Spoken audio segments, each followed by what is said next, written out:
한국의 슈바이처로 불리우는 장기려 박사님의 일화로 오늘 감사절 말씀을 시작하려고 합니다.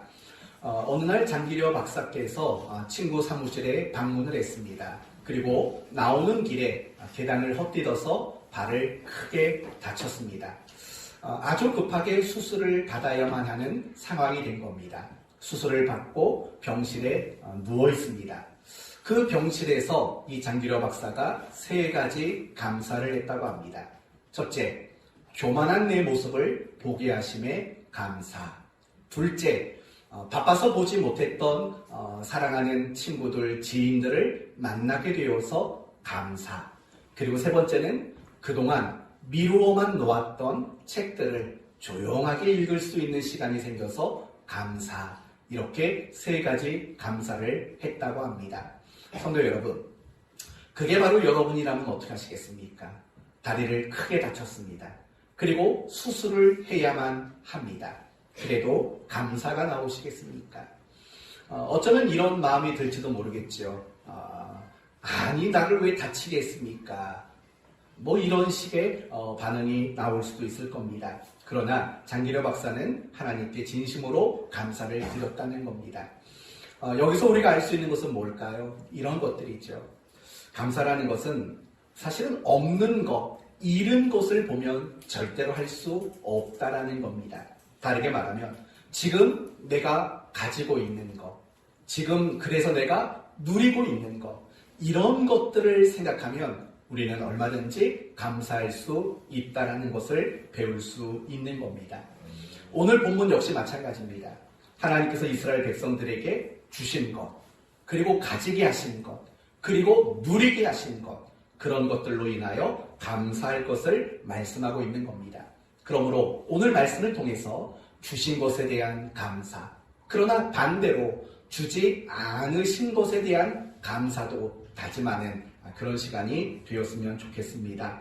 그리고 무엇보다도 오늘 설교의 마지막 중요한 결론은 우리가 하나님께 감사하는 것, 그거 너무 중요한 일이지 않습니까? 그러나 내가 감사하는 것보다 더 중요한 일이 있다는 것, 그걸 확인하는 시간이 되기를 바랍니다.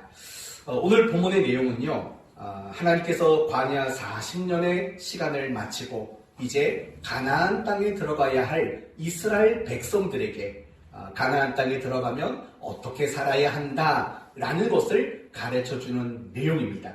어떻게 살라고 말할까요? 10절을 보니까 여호와여, 이제 내가 주께서 내게 주신 토지 소산의 만물을 가지고 왔나이다. 너는 그것을 내 하나님 여호와 앞에 두고 내 하나님 여호와 앞에 경배할 것이다. 또 11절을 보면 내 하나님 여호와께서 너와 내 집에 주신 모든 복으로 말미암아 너는 내 위인과 너희 가운데 거류하는 객과 함께 즐거워할지니라. 여러분, 이제 광야 생활을 마치고 가나안 땅에 들어갈 이스라엘 백성들, 그들에게 어떻게 살라고 말하는 걸까요?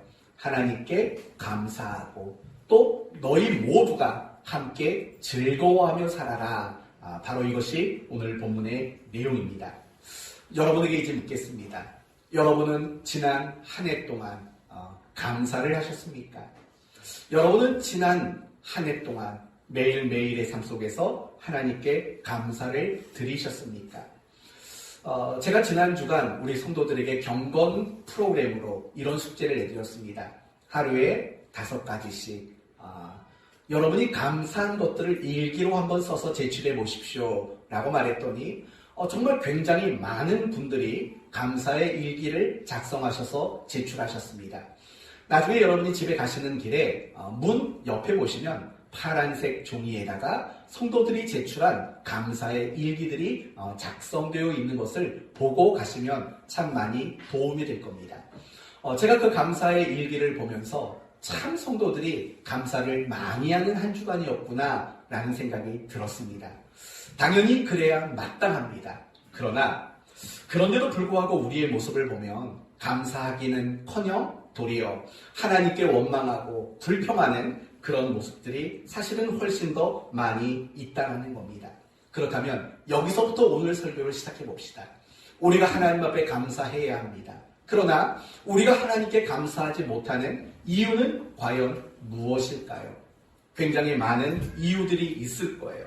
예를 들면 욕심을 부리기 때문에, 또는 내가 가지고 누리는 것들을 너무 당연한 것으로 여기기 때문에, 그리고 하나님이 내게 은혜를 베푸셨다라는 사실을 알지 못하기 때문에, 그래서 우리는 감사가 아닌 원망과 불평을 하는 순간들이 많이 있을 것이라고 생각이 듭니다.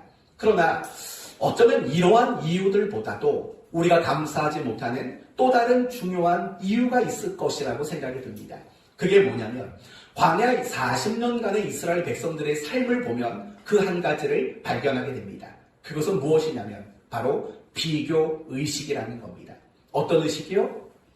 비교의식. 다시 말하면 예전의 삶과 지금의 삶, 또는 나와 다른 사람 간의 비교하는 의식이 사실은 우리로 하여금 감사하지 못하도록 만든다는 겁니다. 예를 들어 봅시다. 이스라엘 백성들은 광야 40년을 살면서 끊임없는 원망과 불평을 했습니다. 그들이 광야 40년 동안 단 한 번도 제대로 된 감사를 고백한 적이 없습니다. 온통 원망과 불평이었습니다. 그래서 고린도전서 말씀을 보시면 이런 표현이 나옵니다. 너희들이 광야에서 10번이나 내게 원망했다. 여러분, 고작 10번만 원망했다는 이야기일까요? 아니죠. 광야 생활 처음부터 끝까지 너희의 생활은 원망으로만 가득 차 있었다라는 그런 표현을 하는 겁니다. 그렇다면 광야 40년 동안 이스라엘 백성들은 왜 하나님께 감사가 아닌 원망을 하게 되었을까요? 한번 고민해 보세요. 이유가 뭘까요? 감사할 게 없었기 때문일까요? 조금 더 구체적으로 물어봅시다. 먹을 게 없었기 때문일까요? 마실 게 없었기 때문일까요? 은혜 받은 게 없었기 때문일까요? 사실 그렇지 않습니다. 더 정확히 말하면 그들은 단 하루도 굶은 적이 없습니다. 그렇죠? 그들은 단 하루도 목말라서 마실 것이 없었던 적이 없습니다. 단 하루도 하나님의 은혜의 손길을 경험하지 못한 날이 없습니다. 왜 그렇습니까? 하나님이 매일 아침마다 그들에게 뭘 주셨습니까? 만나를 주셨어요. 그리고 그들이 만나만 먹기가 지겹다고 말하니까 뭘 주셨습니까? 치킨을 주셨죠. 그렇죠? 현대판 치킨이죠. 메추라기니까. 메추라기를 주셨다고요.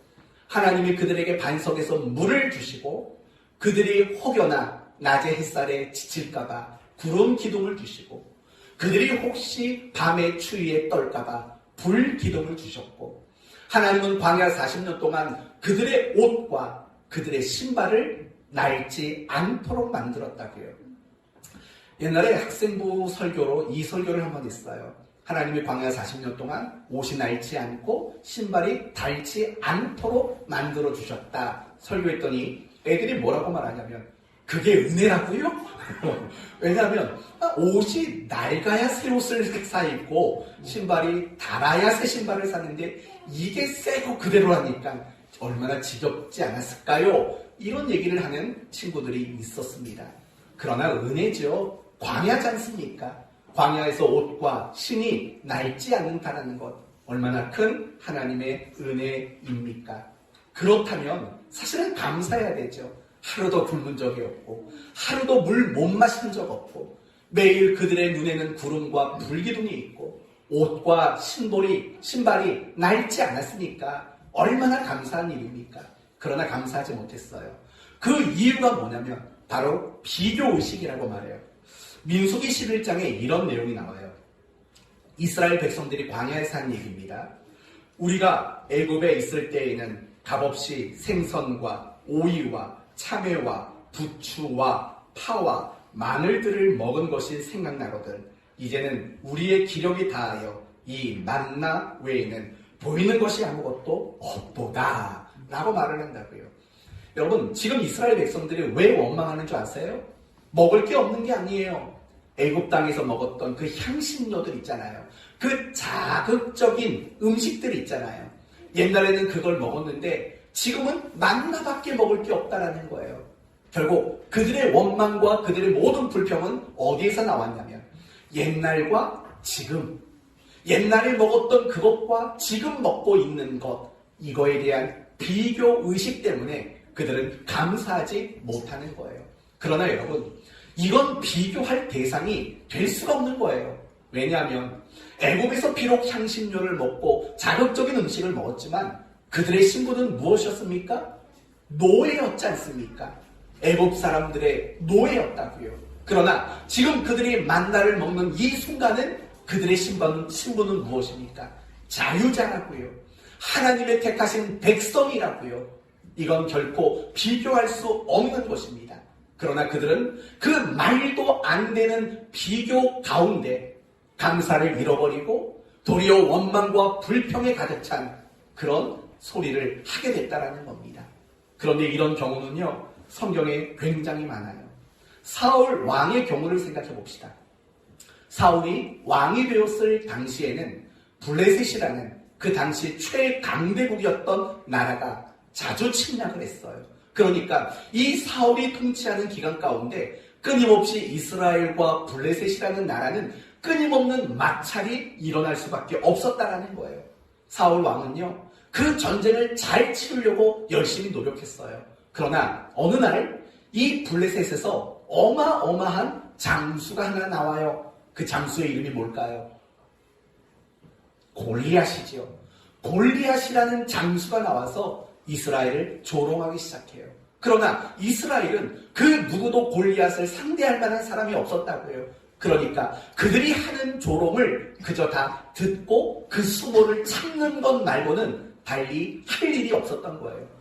그때 이스라엘 사람들 중에 누가 등장을 하냐면 다윗이라는 어린 목동이 등장해요.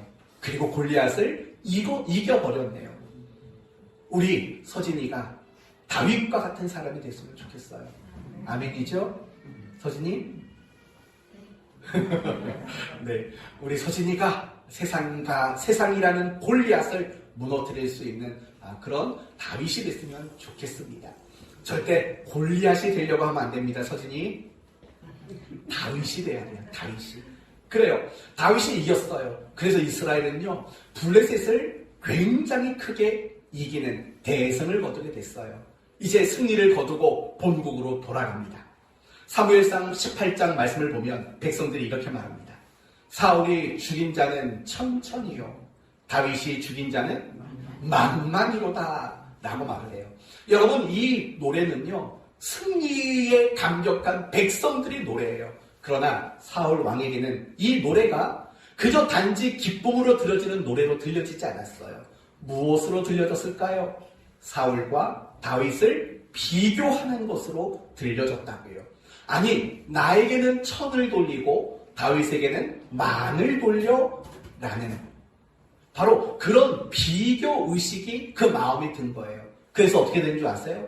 전쟁에서 대승했음에도 불구하고 지금까지 감사했던 그 마음들이 사라져버린 거예요. 도리어 화가 나고 불평이 생기고 그의 신앙도 무너지게 되는 일들이 일어나게 됐다고요. 비교의식이란 뭔가를 비교하는 것은 이렇게 무서운 일이에요. 아담과 하와를 생각해 보시겠어요? 아담과 하와는 아마도 이 땅에 태어난 그 누구보다도 가장 완벽한 환경에서 가장 많은 것을 누리며 산 사람들일 거예요. 그러나 그들은 감사를 잃었어요. 왜 감사를 잃었을까요? 비교 때문에 그래요. 어떤 비교일까요? 하나님, 그리고 하나님이 가지고 계신 것과 내가 가지고 있는 것 비교했더니 하나님이 하나가 더 많아요. 그게 뭐예요? 선악을 알게 하는 나무예요. 그건 내가 못 가졌는데 하나님은 그걸 가지신 거예요. 그러니까 사탄이 와서 유혹을 할 때 뭐라고 유혹을 하냐면 그거 먹으면 뭐처럼 된다고요? 하나님처럼 될 거야. 넌 하나님만 못해 라는 말이 되는 거죠.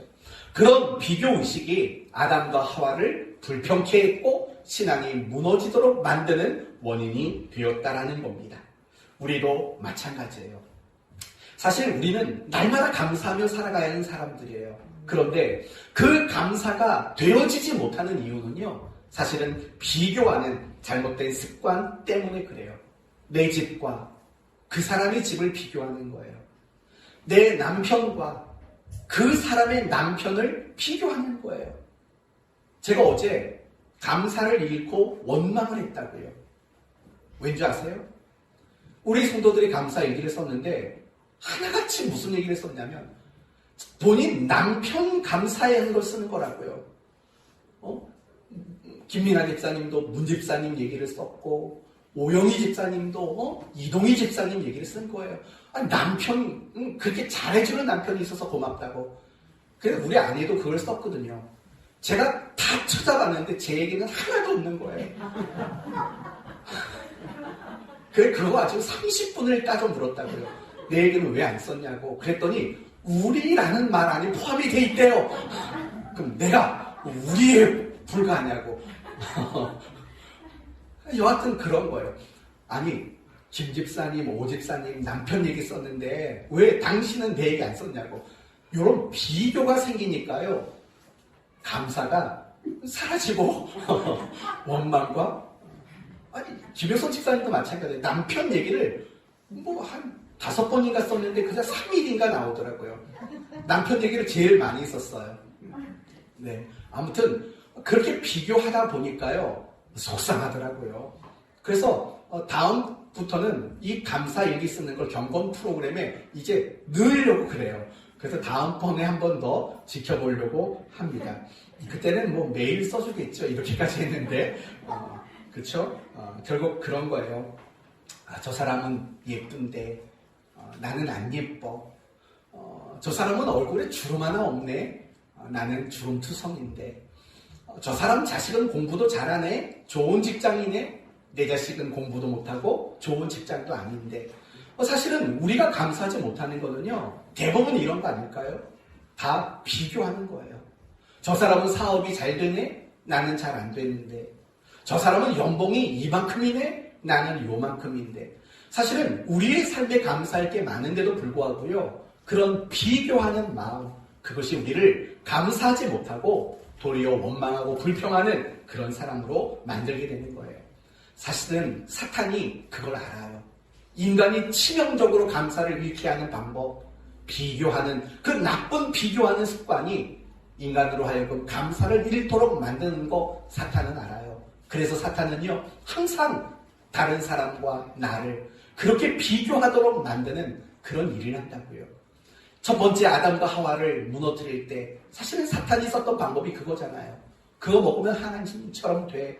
뒤집어 말하면 넌 하나님보다 못났어 라는 비교의식이 그 가운데 담겨져 있는 거예요.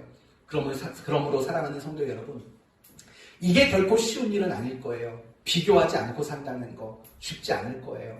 하지만 그렇게 비교하는 일들을 멈추려고 노력을 하셨으면 좋겠어요. 더 이상 비교하는 나쁜 습관 갖지 않는 여러분 되시기를 예수님의 이름으로 축원드립니다. 그렇다면 여러분, 우리가 왜 비교하면 안 될까요? 왜 비교하면 안 될까요? 이유는 간단해요. 비교하다 보면은요, 나에게 없는 것만 찾게 되기 때문에 그래요. 그렇지 않을까요? 저 사람과 나를 비교하면은요, 내게 있는 건 찾질 않아요. 저 사람에게는 있는데 내게는 없는 것. 사실은 그런 것들만 보게 되어 있다라는 거예요. 그래서 우리는 절대로 비교하면 안 돼요. 왜냐하면 내게 없는 것만 보니까. 여기서 우리는 한 가지 중요한 감사의 원리를 찾을 수 있어요. 그건 뭐냐면 내게 없는 것만 생각하면 우리는 평생 감사의 사람이 될 수 없다는 거예요. 도리어 반대로 내게 있는 것, 내게 주어진 것, 내가 가지고 있는 것, 그리고 내가 누리고 있는 것, 이런 것들을 보게 될 때 비로소 우리는 감사의 사람이 될 수 있다는 거예요. 여러분, 오늘 본문의 내용을 가만히 보세요. 오늘 본문의 내용이 어떤 내용이라고요? 광야 40년을 이제 마치고 가나안 땅에 들어가 살게 될 백성들에게 주신 하나님의 메시지라고요. 그런데 그 이야기는 뭐냐면 결국 가나안 땅에 들어가서 뭘 하라는 겁니까? 하나님께 감사를 드리라는 거예요. 여러분 보세요. 8절과 9절은요 이거예요. 8절은 출애굽 사건, 그렇죠? 9절은 가나안 땅을 선물로 주는 사건이에요. 그러면서 10절부터 보시면 여호와께서 이제 내게 주신 토지의 소산의 만물을 가져왔나이다 하고, 여러분 만물이 뭘까요? 만물 처음 거. 네, 장로님 말씀 맞아요. 처음 거. 처음 열매를 하나님께 드리라는 거예요. 여러분, 처음 열매를 하나님께 드리라는 건 뭘까요? 감사라는 거예요. 감사. 처음 딴 곡식을 드리고, 처음 난 가축의 새끼를 드리는 거, 처음 걸 드리는 거, 그건 최고의 감사예요. 물론 이 처음 것을 드리는 것은요, 오늘날 우리에게 의무 조항은 아니에요. 하지만 내가 처음 걸 드리겠다라는 마음은요, 하나님이 굉장히 기뻐하는 마음이에요. 예를 들면 한 달이 시작돼요. 그러면 그 달에 첫날을 하나님께 드린다. 그래서 우리 교회가 매월 1일은 어떤 예배로 드립니까? 전교인 새벽 예배로 드려요. 그건 굉장히 소중한 마음이고 하나님이 기뻐하는 마음이에요. 하루를 살면서 하루의 첫 시간을 드린다는 거, 이거보다 하나님께 감사하는 건 없는 거예요. 하루의 첫 시간을 내가 하나님께 드린다. 내 사업의 소득의 처음 것을 드린다. 이건 굉장히 귀한 거라고요. 옛날에 장사하는 분들의 이야기를 듣고 참 감명받은 게 있어요. 설렁탕집 운영하는 분인데 이분이 하루에 첫 번째 손님의 수입은 선교비로 썼대요. 사실 그 아까울 수도 있는 거예요. 그런데 그 마음이 사실은 너무 귀하지 않을까요? 그 마음이 귀한 거예요. 그 마음이 귀한 거. 우리도 여러분 조금만 고민해 보시면 내가 처음 것을 하나님께 드릴 수 있는 것들이 생각보다 많을 거예요. 그래서 저는 여러분 모두가 첫 것을 하나님께 드리려고 하는 그 귀한 마음 항상 갖게 되는 여러분 되시기를 바랍니다.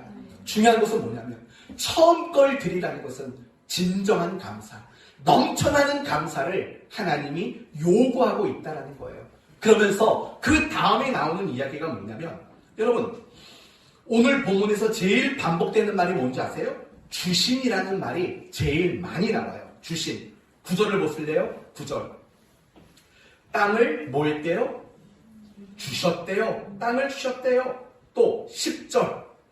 여호와여 이제 내가 주께서 내게 주신이라는 말이 나와요. 또 11절도 보세요.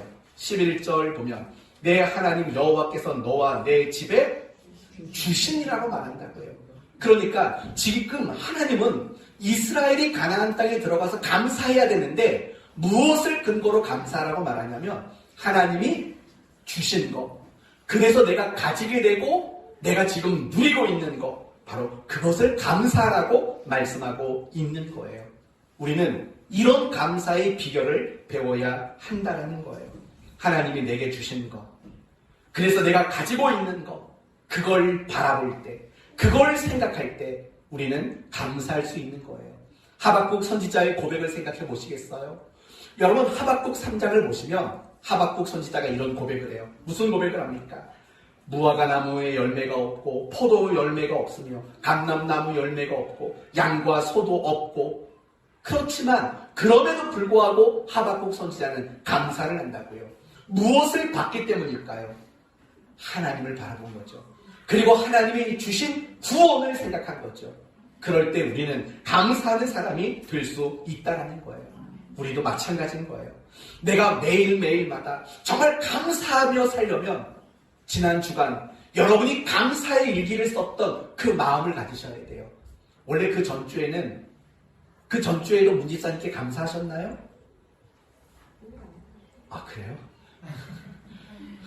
제가 2번 아픔을 겪고 있습니다. 김효선 집사님, 이태규 집사님, 원래 여보 당신은 그런 거예요. 항상 내게 있는 거, 내게 주어진 거, 그런 것들을 감사하는, 그런 것을 바라보는 모습이 중요해요. 그러다 보면 사실 우리는 매일 감사할 수밖에 없어요. 생각해봐요. 눈을 뜨고 있잖아요. 말하고 있잖아요. 코로 숨쉬고 있잖아요. 귀로 듣고 있잖아요. 두 다리로 걷고 있잖아요. 두 손으로 무언가를 잡고 사용하고 있잖아요. 자식이 있잖아요. 일할 곳이 있잖아요. 예배드릴 곳이 있잖아요. 하나님께 구원을 받았고 또 하나님 사랑을 받고 있잖아요. 그러니까 매일매일 삶에서 없는 거 생각하면 우리가 무슨 수로 감사를 하겠냐고요. 그러나 내 삶에 있는 거, 내가 가지고 누리는 것들, 이런 것들을 생각하면 우리는 날마다 감사하며 살 수 있는 거죠. 그런데 우리는요, 내가 가지고 누리고 있는 것들을요, 다 어떻게 생각하냐면 당연한 거라고 생각해요. 당연한 거. 그러나 당연한 거 아니에요. 여러분, 당연하다라는 말을 제가 어떻게 여러분에게 정의해드렸죠? 예전에 이렇게 정의를 해드렸어요. 당연한 것은 모든 사람에게 공통적으로 해당되는 것. 그게 당연한 거예요. 예를 들면 사람은 숨을 쉬어야 한다. 당연해요. 여기서 예외되는 사람은 아무도 없어요. 또는 사람은 먹어야 산다. 당연한 거예요. 먹지 않고 살 수 있는 사람은 아무도 없어요. 이게 당연한 거예요. 모든 사람에게 해당이 될 때 그건 당연한 거예요. 그렇다면 여러분, 지금 내 삶에 가지고 누리고 있는 것들 중에서 당연한 게 과연 있을 거라고 생각하세요? 없다고요. 우리는 이 자리에 나와서 건강한 게 있지만 같은 시간에 사정을 헤매고 중환자실에 누워있는 사람이 있다고요. 여러분이 이 자리에 함께 있는 것만으로도 당연한 게 아니에요. 감사할 것이죠. 그러나 우리는 날마다 내가 가지고 있는 것들, 누리고 있는 것들을 당연하게 치부해버리는 그런 일들이 너무나도 많다라는 거예요. 당연한 게 아닌 것을 알았으면 좋겠어요. 여러분이 가지고 있는 것, 그 자체가 하나님께 감사라는 사실을 우리는 잊지 말아야 돼요. 하나님이 주신 것을 가지고 감사하시기를 바랍니다. 그러나 한 가지 더 감사할 게 있어요. 주지 않으신 것도 감사할 줄 알아야 한다는 거예요. 우리가 신앙생활을 하다 보면 이런 걸 느낄 때가 있어요. 하나님이 왜 내가 바라고 원하는 걸 주지 않으실까라고 느껴지는 순간이 있어요. 그렇다면 여러분 생각해 보셨어요? 하나님은 왜 내가 바라고 원하는 것을 주지 않으시나 고민해 보신 적 있으십니까? 다 이유가 있기 때문에 그래요. 다 이유가 있어요. 예를 들면 이런 이유가 있어요. 만약에 내가 바라고 원하는 대로 하나님이 다 주신다면 우리는 참다운 신앙생활을 할 수 없게 돼요. 왠 줄 아세요? 내가 주권자라고 착각하게 돼요. 내가 원하고 내가 바라는 대로만 되어진다면 우리는 그런 착각에 빠져요. 그러나 내가 바라고 원해서 하나님께 간절히 구했는데 주실 때도 있고 안 주실 때도 있다고요. 그런 순간 우리는 뭘 느끼냐면 하나님이 결정권자이시고 하나님이 내 삶의 주인이시구나라는 것을 비로소 느끼게 되는 거예요. 그리고 또 한 가지는 이런 이유가 있어요. 우리를 사랑하시는, 우리에게 유익을 주시고자 하는 이유가 그 속에 담겨져 있어요. 다르게 말하면 이런 말이에요. 여러분이 바라고 원하는 대로 주지 않는 것이 여러분을 향한 사랑이고 여러분에게 대한 유익이기 때문이라는 거예요. 예를 들면 여러분 어린아이가 갓난아이에게 칼을 달라고 한다면, 총을 달라고 한다면 주시겠냐고요? 그거 줄 사람 없어요.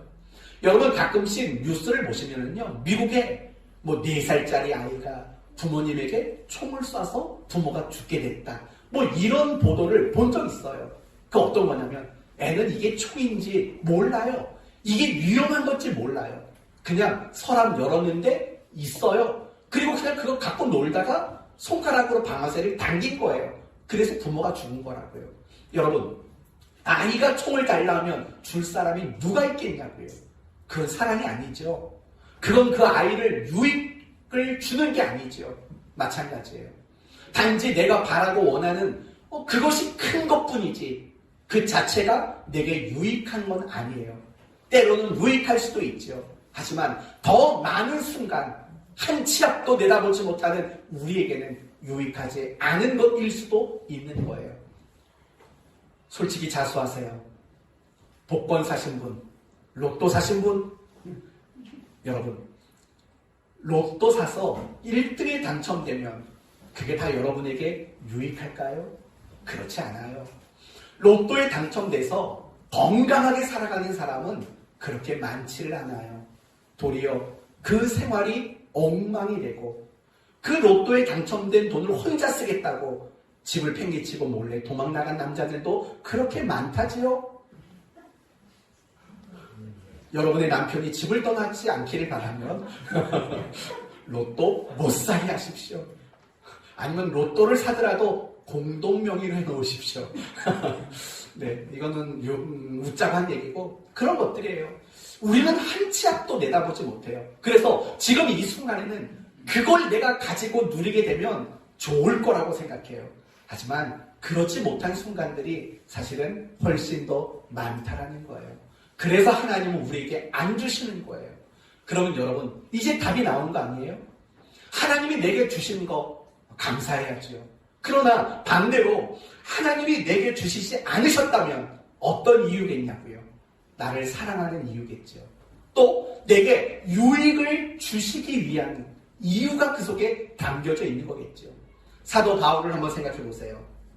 바울은 심각한 육체의 가시가 있었어요. 그게 뭔지 몰라요. 대략 둘 중에 하나로 추측하는 것뿐이에요. 하나는 안질, 앞을 제대로 보지 못하는 눈의 질환이 있었던 것. 또 하나는 간질. 간질 아시죠? 뇌의 이상으로 발작을 일으키고 거품을 무는 것. 이 둘 중에 하나예요. 그런데 바울은 그것이 사역의 걸림돌이 되었기 때문에 하나님께 그걸 고쳐달라고 3번이나 간절히 기도했다고요. 근데 뜻밖에도 하나님은요, 안 들어주셨어요. 아마 바울은 이렇게 기도했을 거예요. 하나님, 이 질병 때문에 사역의 걸림돌이 너무 많습니다. 이 질병 때문에 시험 드는 성도들도 있습니다. 제발 고쳐주십시오. 얼마나 정당하게 구한 거겠어요. 그런데 하나님은 거절하셨어요. 단호하게. 다시는 그거 구하지 말아라. 다시는 병 낫게 해달라고 기도하지 말아라. 하나님은 딱 선을 그어버리셨다고요. 그러면서 뭐라고 말하냐면 네가 교만해질까 봐, 자고할까 봐 준 것이다 라고 말을 한다고요. 그러니까 결국에는 바울이 간절히 구하는 것을 하나님이 주지 않았어요. 누구를 위해서예요? 바울 자신을 위해서예요. 바울을 사랑하기 때문에, 바울에게 유익을 주기 위해서 하나님은 그에게 그걸 주지 않으신 거예요. 사랑하는 성도 여러분, 이런 관점으로 여러분의 삶을 해석하고 이해할 줄 알아야 돼요. 하나님이 주신 거 당연히 감사해야죠.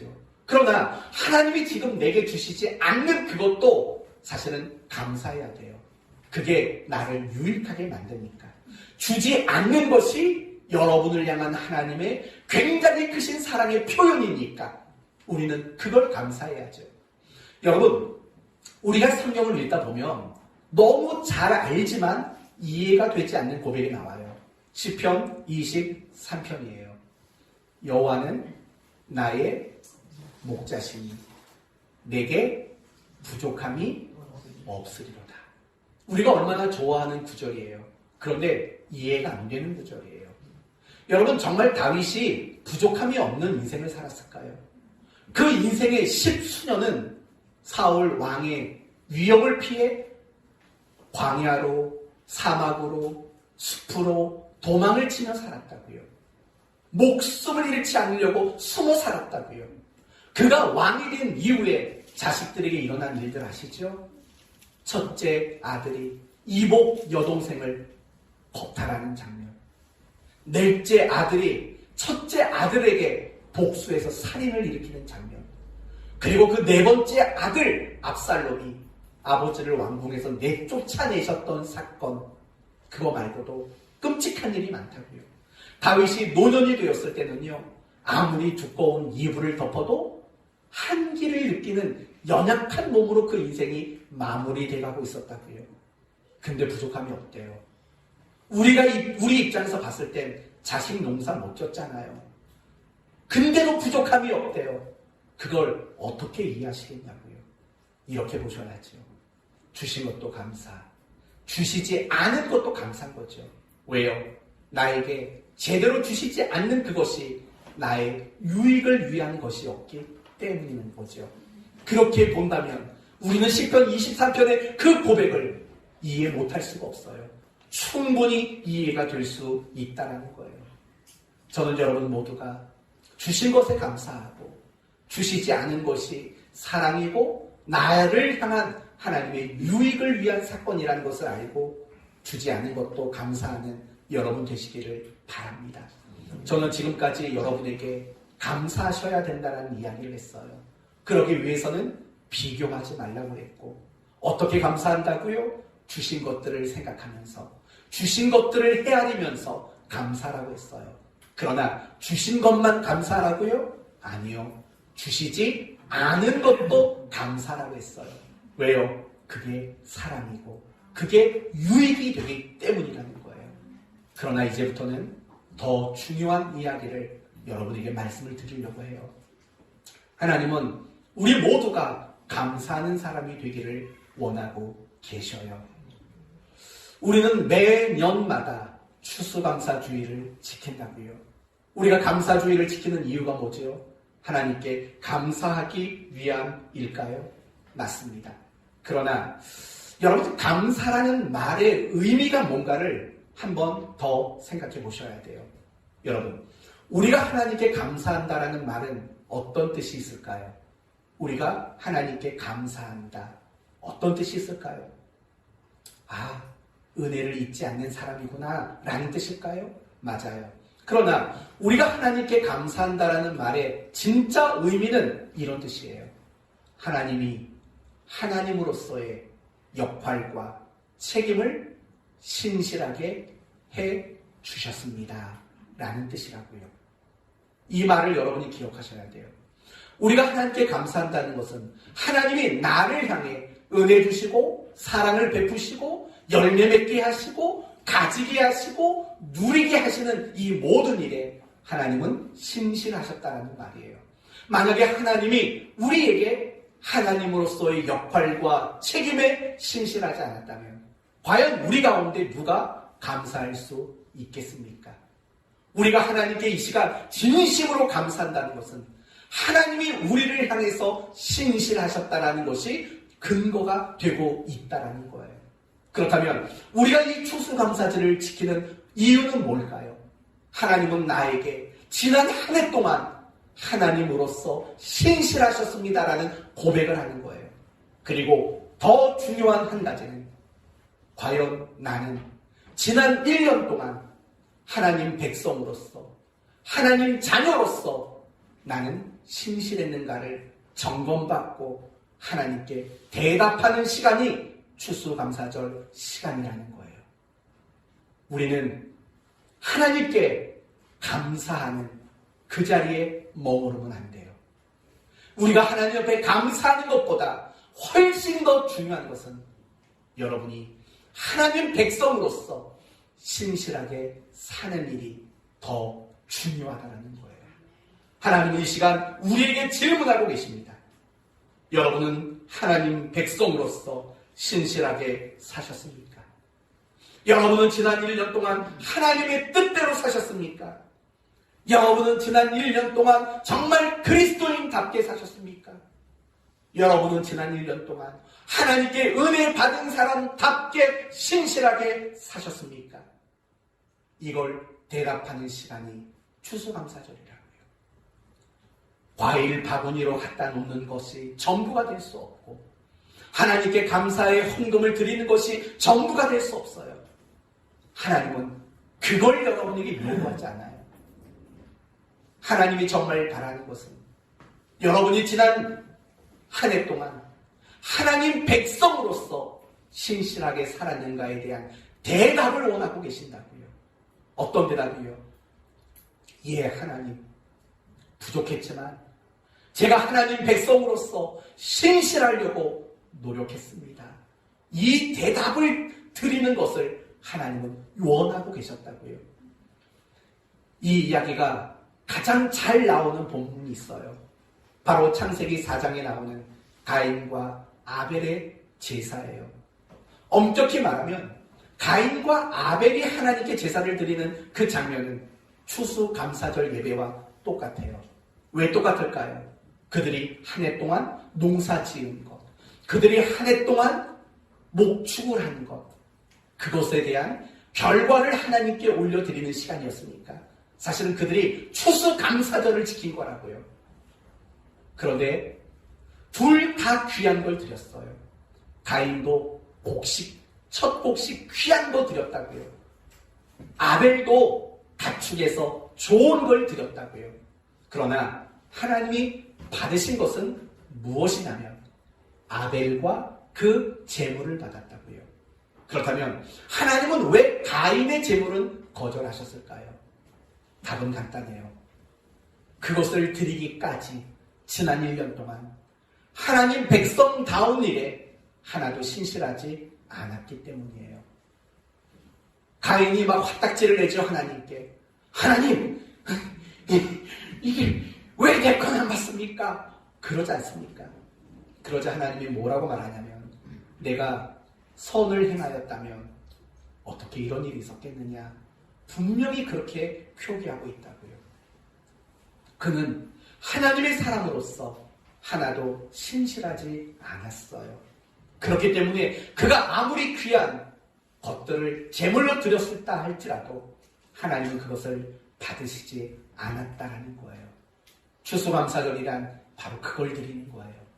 한 해 동안 내가 하나님의 사람으로서 신실하게 살았던 삶의 열매, 그걸 드리는 시간이 이 추수감사절 시간이라는 거예요. 혹시 가지고 오셨나요? 그 신실했던 한 해의 삶. 하나님은 이 시간 그걸 여러분에게 바라고 원하고 있는 거예요. 만약에요, 하나님이 내게 주신 것, 그것에 감사만 하는 모습이라면 미안하지만 염치 없는 추수감사주의를 지키고 있는 거예요. 염치가 없죠. 하나님은 내게 신실하셔서 이렇게 감사토록 만들었는데 나는 1년 동안 하나님의 사람으로서, 하나님의 일꾼으로서 하나도 신실하게 산 것이 없이 이 자리에 그저 사과, 배, 감, 바나나 뭐 이런 거 갖고 오고 헌금 봉투만 갖고 왔다면 그게 얼마나 염치 없는 감사주의인가 우리는 생각할 줄 알아야 합니다. 언짢으시죠? 정성껏 챙겨왔는데 염치 없는 감사주의를 지킨다고 말하니까 언짢으실 수도 있어요. 그런데 어쩔 수 없어요. 염치 없는 감사주의래요. 그렇잖아요. 하나님은 나에게 신실했는데 난 그 하나님께 하나도 신실한 게 없는데 하나님 감사합니다. 이거 드시고 내년에도 신실해 주십시오. 이렇게 한다면 그게 얼마나 염치 없는 거냐고요. 저는 내년도 추수감사주일에는 염치 없는 감사주일이 아니라 정말 하나님 앞에 나의 신실함이라는 열매를 드리는 그런 감사절 예배가 되었으면 좋겠습니다.